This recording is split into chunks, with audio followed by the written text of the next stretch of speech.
हुजूर किबला मौजूदा हुजूर किबला बोलेছেন सारे बातिल इकट्ठा हो जाएगा मगर जामिया अकेला हक पर खड़ा रह जाएगा।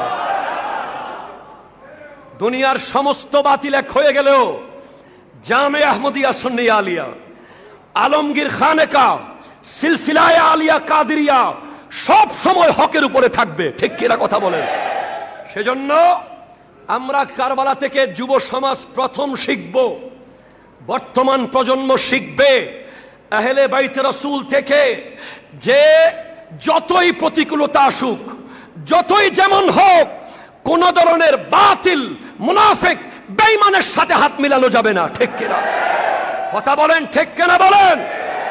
আমার নবীর হাদিস, ইন্না বনি ইসরাঈল تفرقت على 72 ملة ستفترق أمتي على 73 ملة كلهم في النار إلا ملة واحدة قالوا من هي يا رسول الله قال ما أنا عليه وأصحابي জোরে বলেন সুবহানাল্লাহ। 72 ফেরকা একদিকে থাকবে আর জামিয়া আকীদায়ে আহলে সুন্নাতের উপরে একদিকে থাকবে। ঠিক কিনা?